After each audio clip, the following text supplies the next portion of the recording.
بہت اچھے لگتے ہیں اور بہت سارے نظر آتے ہیں. ہم دیکھیں تو کہتے ہیں دیکھو دیکھو چاند آسمان پر کتنے تارے نظر آ رہے ہیں، مگر جو نبی پاک کے عشق میں گرفتار ہونا اسے وہاں بھی آقا کی یاد ستاتی. کہتے پتہ یہ تارے کیوں چمک رہے ہیں، یہ تارے کیوں دمک رہے ہیں؟ کہتے جب نبی پاک معراج کی رات دولہا بنے تھے نا اور غسل کیا تھا تو آقا کے جسم سے جو قطرے ٹپکے تھے وہ تاروں نے سنبھال کر رکھ لیے تھے.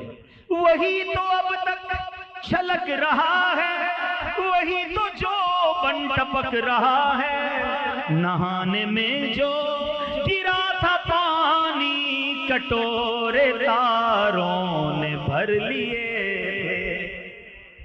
سب سے اللہ کی بڑی نعمت، سب سے خوبصورت نعمت کون سی ہے؟ جنت. جنت کیسی ہوگی اور اس کا رنگ و روغن کیسا ہوگا؟ میرے رضا سے پوچھو، عشق دیکھو. جنت کے بارے میں خیال بھی آیا تو کیا خیال آیا؟ کہتے میں بتاتا ہوں جنت کا جو رنگ و روغن ہے نا وہ پتہ ہے کیا تھا؟ میرے آقا علیہ السلام کے جب تلوے دھوئے گئے تھے نا معراج کی رات، جسم نہیں تلووں کا جو دھون بچا تھا نا اسی کو اللہ کے کرم سے جنت کا رنگ و روغن بنا دیا گیا. بچا جو تلووں کا ان کے دھون بنا وہ جنت کا رنگ و روغن. جنہوں نے دولہا کی پائی اترن وہ پھول گلزار نور کے. یہ ہے عشق کا لیول. مدینے سے پیار کیسا؟ ارے مدینے سے تو بات بعد میں کریں گے، مدینے کے کتوں سے کیسا پیار ہے؟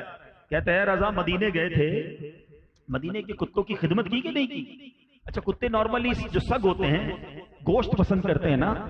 کہتے اے رضا مدینے کے تیرے نبی کے شہر کے کتے تھے، ان کو اپنے دل کا ٹکڑا کاٹ کے دیتا نا، گوشت کھلانا تھا تو دل کا پارٹ آف دا ہارٹ کھلاتا، کیا ہو جانا تھا؟ جان چلی جاتی. کوئی بات نہیں، آقا کے گھر کے کتوں کی خدمت کرنی چاہیے تھی. لیول آف عشق دیکھیں. کہتے ہیں پارا اے دل بھی نہ نکلا دل سے تحفے میں رضا، ان سگانے کو سے اتنی جان پیاری واہ واہ. پھر اعلیٰ حضرت ہمیں یہ بھی بتاتے ہیں دیکھو یقیناً سرکار علیہ الصلوۃ والسلام کی رحمت پر مان تو کرنا ہے، مچلنا تو ہے، مگر رونا بھی ہے، اپنے گناہ بھی یاد رکھنے ہیں، شرمندہ بھی ہونا ہے. کیا عرض کرتے ہیں اف بے حیائیاں کہ یہ منہ اور تیرے حضور، ہاں تو کریم ہے تیری خود در گزر کی ہے. قرآن پر کیسی نظر تھی؟ کہتے ہیں حضور آئے نہیں ہیں، بلایا گیا ہے. وَلَوْ أَنَّهُمْ إِذْ ظَلَمُوا أَنفُسَهُمْ جَاءُوكَ. حضور قرآن نے کہا ہے کہ جب اپنی جانوں پر ظلم کر بیٹھو تو میرے محبوب کے در پر آ جاؤ. تو کیا لکھتے ہیں حضور مجرم بلائے آئے ہیں، جاؤ کا ہے گواہ، پھر رد ہو کب یہ شان کریموں کے در کی ہے. یا رسول اللہ ہم خود نہیں آئے، ہمیں تو قرآن نے آپ کا در دکھایا ہے. سبحان اللہ. پھر عرض کرتے ہیں حضور ہم سرکار ہم گواروں میں طرز ادب کہاں، ہم کو تو بس تمیز یہی بھیک بھر کی ہے. جائیں کہاں پکارے کسے، کس کا منہ تکیں، کیا پرسش اور جا بھی سگے بے ہنر کی ہے. کیا خوبصورت انداز سے التجا کرنا سکھاتے ہیں. تیرے ٹکڑوں پہ پلے غیر کی ٹھوکر پہ نہ ڈال، جھڑکیاں کھائیں کہاں چھوڑ کے صدقہ تیرا. حضور آپ کے ٹکڑوں پہ بڑے ہوئے ہیں، اب کدھر جائیں گے؟ تو اے میرے پیارے اسلامی بھائیوں اعلیٰ حضرت کے اشعار سکھاتے ہیں آقا سے عرض کیسے کرنا ہے، محبت کیسے کرنی ہے، دیوانگی اور وارفتگی کیسے ہونی چاہیے. تو بہرحال میرے پیارے اسلامی بھائیوں اب ذرا سوچیں جو ہمیں سکھا رہے ہیں مدینے کیسے جانا ہے. خود مدینے گئے ہوں گے تو کیا کیفیت ہوگی. جب آپ مدینے گئے تو دل میں تمنا کیا تھی کہ پیارے آقا علیہ الصلوۃ والسلام کا جاگتی آنکھوں سے دیدار کرنا. خواب میں دیدار کر چکے تھے، تمنا یہ کی کہ اب جاگتی آنکھوں سے دیدار کرنا ہے. روضہ رسول پر حاضر ہوئے اور ساری رات صلاۃ و سلام پڑھتے رہے، درود پڑھتے رہے، عرض کرتے رہے.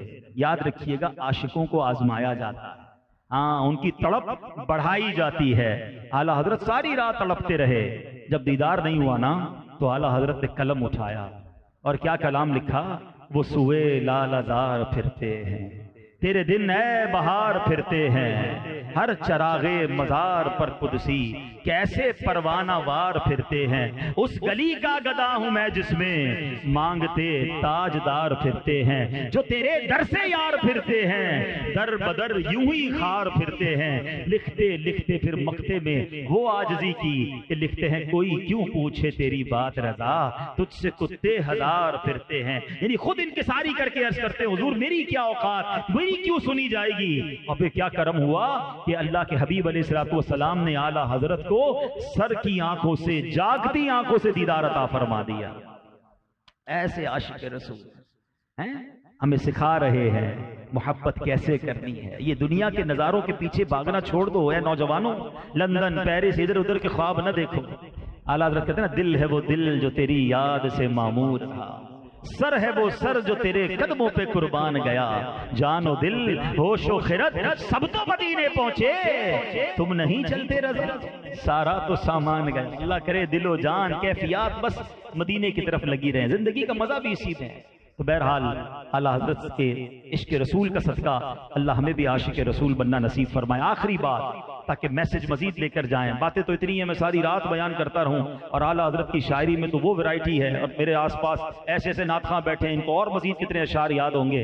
اعلیٰ حضرت کو ایک بار بریلی شریف کے قریب ایک ریاست ہے نان پارا، اس کے نواب کے بہت سارے لوگ قصیدے لکھتے تھے، تو وہ نواب انعام دیتا تھا، کمپٹیشن ہوتا تھا. بڑے لوگوں کو بڑا شوق ہوتا ہے ہماری کوئی تعریف بیان کرے. اعلیٰ حضرت کے پاس کچھ لوگ آئے کہ حضور آپ کے بھی علمی کام وغیرہ تھوڑے پیسے کی وجہ سے رک جایا کرتے ہیں، آپ بھی قصیدہ لکھتے ہیں، اتنی نعتیں لکھتے ہیں، ایک نواب کا قصیدہ بھی لکھتے ہیں، آپ کو لکھنا تو بڑا اچھا آتا ہے، آپ فرسٹ ہی آئیں گے، بڑا تحفہ مل جائے گا، گفٹ مل جائے گا، آپ کا بھی کام ہو جائے گا. اعلیٰ حضرت نے قلم اٹھایا. ہو سکتا ہے اس زمانے کے لوگوں نے سوچا ہو کہ ون آف دا بیسٹ قصیدہ آنے والا ہے اور یہ ٹاپ پہ آ جائیں گے. ہاں، اعلیٰ حضرت نے لکھا تو ون آف دا بیسٹ قصیدہ، مگر کسی نواب کی شان میں نہیں، اپنے آقا کی شان میں لکھا، اور واقعی ون آف دا ماسٹر پیس لکھ دیا آپ نے. کیا لکھا؟ وہ کمال حسن حضور ہے کہ گمان نقص جہاں نہیں، یہی پھول خار سے دور ہے، یہی شمع ہے کہ دھواں نہیں. یقین کریں ہر پورے کلام کے ایک ایک شعر پر کئی کئی دیر بات ہو سکتی ہے، مگر اس کی میں خوبصورتی اور گہرائی صرف ایک شعر میں بتا دیتا ہوں. کہتے وہ کمال حسن حضور ہے، میرے آقا کے حسن کا کمال یہ ہے کہ نقص تو چھوڑ دو، امیجنیشن آف نقص یعنی گمان نقص بھی نہیں ہے. دنیا میں ہر نعمت کے ساتھ کوئی زحمت ہوتی ہے، پھول لیتے ہیں تو کانٹا آ جاتا ہے، شمع جلاؤ تو دھواں نکلتا ہے جو مزہ نہیں دیتا. کبھی کوئی ایسی کینڈل ملے جس میں دھواں نہ ہو، کبھی ایسا پھول ملے جس میں کانٹا نہ ہو تو مزہ اور ہے. کہتے میرے آقا وہ پھول ہیں جس میں کانٹا نہیں ہے، آقا وہ شمع ہے جس میں دھواں نہیں ہے، یہی پھول خار سے دور ہے، یہی شمع ہے کہ دھواں نہیں. میں نثار تیرے کلام پر ملی یوں تو کس کو زبان نہیں، وہ سخن ہے جس میں سخن نہ ہو، وہ بیاں ہے جس کا بیاں نہیں. آقا تیرے آگے یوں ہے دبے لچے فصحا عرب کے بڑے بڑے، کوئی جانے منہ میں زبان نہیں بلکہ جسم میں جان نہیں. لکھتے لکھتے لکھتے مکتبے کمال کرتے ہیں. کہتے کروں مدح اہل دول رضا، اے رضا میں مالداروں کی شان بیان کروں مدح اہل دول رضا، پڑے اس بلا میں میری بلا، میں گدا ہوں اپنے کریم کا، میرا دین پا رہے نہ نہیں. پہلے تو شاعری کی خوبصورتی، پھر میسج. اعلیٰ حضرت کیا کہتے ہیں؟ میرا دین پا رہے نہ نہیں، میں آقا کے در کا فقیر ہوں، میرا دین روٹی کا ٹکڑا نہیں ہے کہ پیسے کے لیے کسی کی مدح کروں. مگر پارائے نا سے کیا کیا؟ ریاست کا نام کیا تھا؟ نان پارا. نان پارا کے ہی ٹکڑے کر دیے اور کہا میرا دین پارائے نا یعنی روٹی کا ٹکڑا نہیں ہے. اشارہ کر دیا کہ نان پارا والوں کی مدح نہیں کروں گا. اور ہمیں کیا پیغام دیا؟ بس یہ میسج آج میرے بچوں، میرے بھائیوں، میرے بزرگوں لے کے چلے جائیے کہ میں گدا ہوں اپنے کریم کا، میرا دین پارائے نہ نہیں، میں آقا کا گدا ہوں، آقا کا فقیر ہوں، میرا دین روٹی کا ٹکڑا نہیں ہے اس کے لیے دین بیچ دوں. آج کاروبار کے نفع کے لیے لوگ دین بیچ دیتے ہیں، سودا کر لیتے ہیں. کوئی بات نہیں یار، چلے گا، تھوڑا بہت ہی جھوٹ بولنا ہے، تھوڑی تو ملاوٹ کرنی، تھوڑی تو گڑبڑ کرنی. جب نفع آئے سامنے، ڈیل آئے اور پتہ چلے کہ یہ منع ہے تو دل سے آواز آنی چاہیے میں گدا ہوں اپنے کریم کا، میرا دین پارائے نہ نہیں. جب اپنے گھر میں کوئی فنکشن ہو، گھر میں کوئی خوشی ہو اور گھر والے کہیں، فیملی والے کہیں ناچ گانا تو کرنا پڑے گا، یہ الٹے سیدھے فنکشن تو کرنے پڑیں گے، کیا کریں جناب، فیملی کو راضی کرنا ہے، تو دل سے آواز آئے میں گدا ہوں اپنے کریم کا، میرا دین پارائے نہ نہیں. دوستوں کے ساتھ بیٹھیں، کسی برائی کی طرف لے جانے لگیں، کسی برے کام میں انوالو کریں، دل سے آواز آئے میں گدا ہوں اپنے کریم کا، میرا دین پارائے نہ. کبھی اگر یہ بات آپ کے دل میں بیٹھ گئی نا کہ آقا کو ناراض نہیں کرنا، اعلیٰ حضرت نے تو فارمولہ دیا ہے نا، انہیں جانا، انہیں مانا، نہ رکھا غیر سے کام، للہ الحمد میں دنیا سے مسلمان گئے. آقا کو راضی کر لیں، انہی کی رضا کی فکر کر لیں تو پھر رب بھی راضی ہو جائے گا اور دین و دنیا بہتر ہو جائے گی. تو بہرحال اعلیٰ حضرت کے اس پیغام کو یاد رکھیے، اپنی زندگی کو اللہ رسول کی فرما برداری میں گزارنے کی کوشش کیجیے. الحمدللہ دعوت اسلامی کے پیارے ماحول میں ہمیں یہ باتیں سکھائی جاتی ہیں، اس پر عمل کیجئے۔ ربیع الاول آنے والا ہے، اپنے گھروں کو سجائیے، پرچم لگائیے، مگر اپنا آپ بھی سجائیے۔ ہر کسی کی برتھ ڈے میں گفٹ دیتے ہو نا، بچے کے برتھ ڈے ہو تو چاکلیٹ دیتے ہیں، ٹوائز دیتے ہیں، بڑے کی برتھ ڈے ہو تو بک دیتے ہیں، سوٹ دیتے ہیں، عطر دیتے ہیں۔ پیارے آقا کو کیا گفٹ دو گے؟ برتھ ڈے آ رہا ہے ان کا، کیا پسند ہے ان کو؟ جعلت قرۃ عینی فی الصلاۃ، آقا فرماتے ہیں میری آنکھوں کی ٹھنڈک نماز میں رکھی گئی ہے۔ تو آئیے نا نیت کرتے ہیں کہ بس 5 وقت نماز پڑھ کے، کوئی نماز قضا نہیں ہوگی، حضور کا میلاد بنائیں، گھر بھی سجائیں، اپنا آپ بھی سجائیں، سنتوں پر عمل کر کے میلاد بنائیں، پھر دیکھیں انشاءاللہ نبی پاک۔ دیکھیں ہم تو اپنی حیثیت کے مطابق تحفہ دیں گے نا، بادشاہ کے دربار میں فقیر جاتا ہے اپنی حیثیت کے مطابق تحفہ دیتا ہے، بادشاہ پھر اپنی حیثیت کے مطابق عطا فرماتا ہے نا۔ تو آپ تو بادشاہوں کے بادشاہ ہیں، تو ہم اپنی حیثیت کے مطابق تحفہ دیں، پھر دیکھیں نبی پاک کیسی نگاہ رحمت فرماتے ہیں۔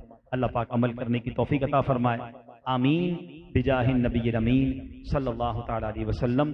صلو علی الحبیب صلی اللہ تعالی علی محمد۔ ایک بار آپ سے سجدہ تعظیمی کے بارے میں سوال ہو، سجدہ تعظیمی کس کو کہتے ہیں؟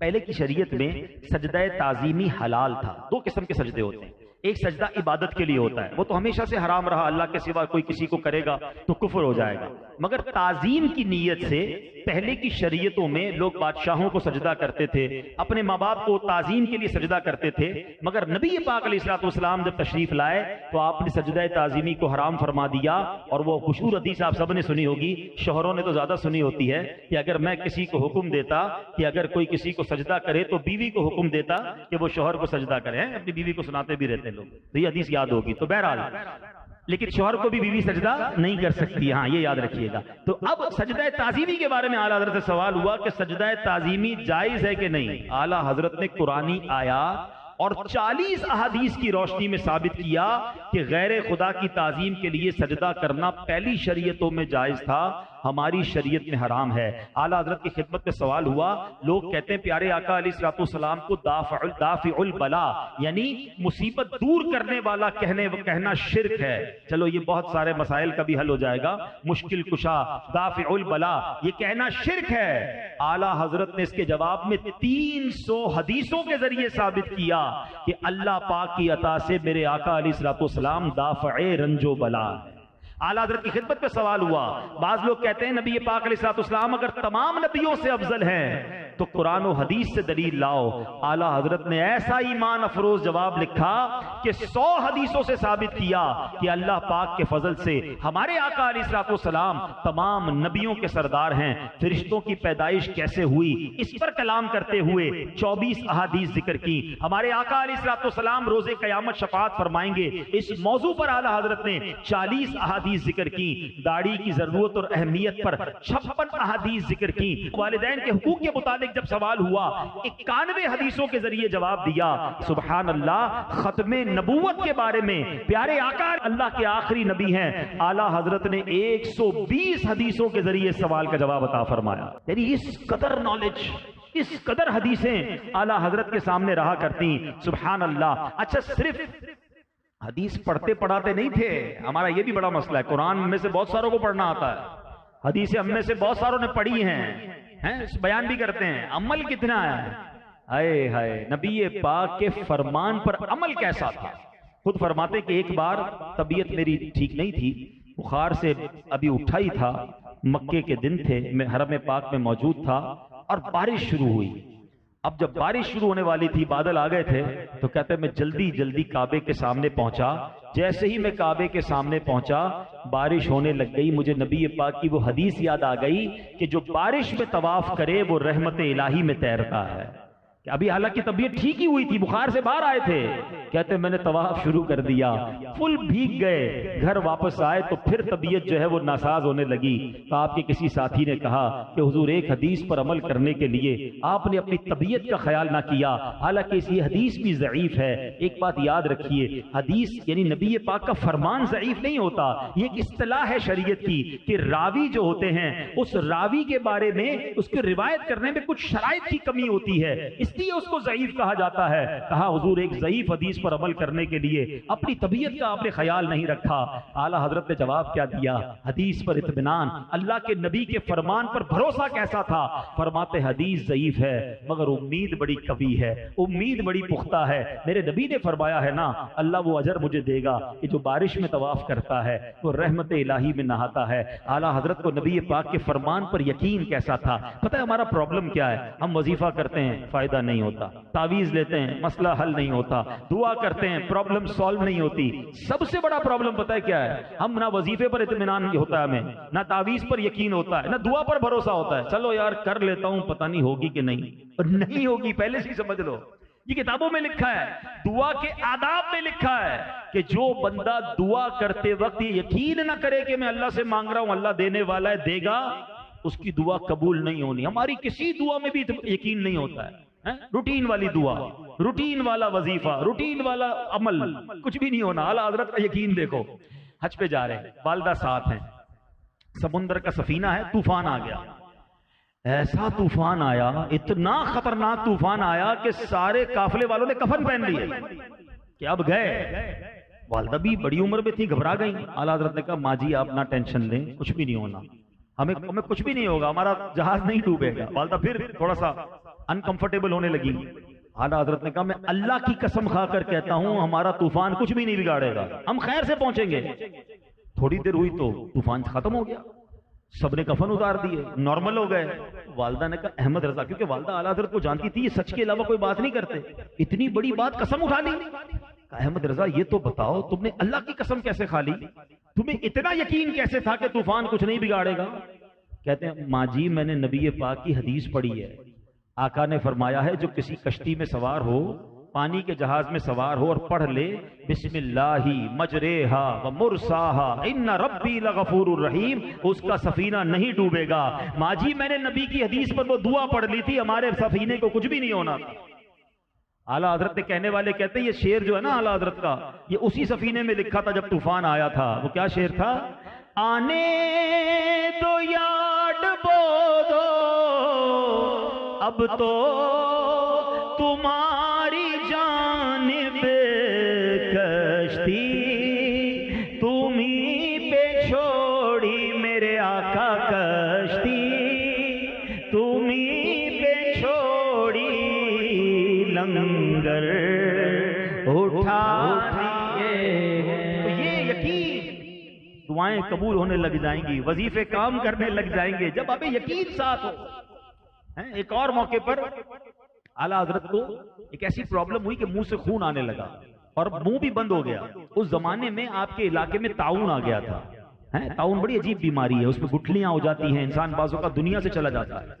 تو ڈاکٹر آیا اور ڈاکٹر نے جب گٹھلیاں دیکھی، منہ بند ہو گیا، خون نکل رہا ہے، تو کہا کہ ان کو طاعون ہو گیا ہے. اور طاعون بڑا ڈینجرس، آج کے زمانے کا کینسر سمجھ لو آپ. اعلیٰ حضرت سر کے اشارے سے بات کرتے رہے کیونکہ اس وقت بول نہیں پا رہے تھے، مگر اشارہ یہی تھا کہ مجھے وہ نہیں ہوا، اور تھوڑے دنوں میں ٹھیک ہو گئے. کہا میں نے پہلے ہی کہا تھا نا مجھے طاعون نہیں ہوا. کہا آپ اتنا یقین سے کیسے کہتے؟ ڈاکٹر کہہ رہا ہو گیا، سمٹمز بتا رہے تھے. کہا میں نے نبی پاک کی حدیث پڑھی ہے جو کسی بیماری میں مبتلا شخص کو دیکھ کر یہ دعا پڑھ لے الحمدللہ الذی عافانی مما ابتلاک بہ وفضلنی علی کثیر ممن خلق تفضیلا. میں نے ایک طاعون کے مریض کو دیکھ کر یہ دعا پڑھ لی تھی، میرا یقین تھا مجھے یہ بیماری کبھی نہیں ہو سکتی ہے. کیسا یقین تھا؟ تو یہ بات سمجھنے میں نے کیا کہا، میں اعلیٰ حضرت کی وہ عادتیں بیان کروں گا کہ جو میں اور آپ امپلیمنٹ بھی تو کریں نا. ہم بھی دعائیں کرتے ہیں، ہم بھی وظیفے پڑھتے ہیں، مگر اطمینان یقین نہیں، یقین کے ساتھ. بڑا مشہور واقعہ نا کہ گاؤں میں بارش نہیں ہو رہی تھی، لوگ پریشان تھے، سب گاؤں والوں نے مل کر کہا چلو مل کر دعا کرتے ہیں. کئی مہینے گزر گئے، 1-2 سال گزر گئے، بارش کا ایک قطرہ نہیں گرا. سارے گاؤں والے جمع ہوئے میدان میں، ایک نوجوان چھتری لے کر آیا. سارے گاؤں والے مذاق اڑانے لگے کہ بھائی ایک قطرہ بارش کا گرا نہیں ہے، دریا سوکھ گئے، کنویں سوکھ گئے، جانور پیاسے، تو چھتری لے کر آیا. کہتا مانگنے کس سے آیا ہوں؟ دینے والے سے مانگنے آیا ہوں. بارش تو ہونی ہے، کیا واپسی بھیگتا ہوا جاؤں گا؟ کتابوں میں لکھا جب دعا ہوئی تو موسلا دھار بارش ہوئی، سارا گاؤں بھیگتا ہوا واپس گیا، نوجوان اپنی چھتری کے سائے میں گیا. اور فرمایا اسی نوجوان کے یقین سے بارش ہوئی. یقین ہی نہیں ہے تو دعائیں کر رہے ہیں، کعبے کے سامنے بھی یوں یوں دل ہو رہا ہوتا ہے پتہ نہیں کام ہوگا نہیں ہوگا. ارے بھائی اللہ کے گھر میں نہیں ہوگا تو کہاں سے ہوگا؟ تو بھروسہ تو کرو نا. ادعونی استجب لکم، اس نے فرمایا مانگو میں تمہیں دوں گا. تو بس یہی وہ بات ہے جو ہمیں سمجھنی ہے، اور اللہ کے رسول کی بات پر یقین کرنا سیکھ جائیں. اچھا اب یقین میں بہت ساری باتیں آتی ہیں. ہمیں بعض اوقات اللہ کی راہ میں خرچ کرنے میں بڑا دل پہ ٹینشن شروع ہو جاتی ہے، حالانکہ اللہ کے نبی علیہ السلام نے قسم اٹھا کر فرمایا کہ اللہ کی راہ میں خرچ کرنے سے مال کم نہیں ہوگا. میں اللہ کی قسم کھاتا ہوں. تو پھر تو ٹینشن ختم ہو جانی چاہیے نا. جب بھی خرچ کریں انجوائے کے ساتھ کریں، نہیں ہوگا کم. وعدہ ہے میرے نبی کا، جس کو نبی پاک کے وعدے پر یقین نہیں ہو سکتا اس کا کم ہو جاتا ہو. آپ یقین تو لاؤ نا یار، پھر آپ کی نیت بھی فطور آ گیا. ایسی بہت ساری باتیں جو اللہ کے حبیب علیہ السلام نے وعدے فرمائے ہیں، تو آپ یقین کے ساتھ کام کرتے چلے جائیں، پھر اس کا نتیجہ آپ دیکھتے چلے جائیں.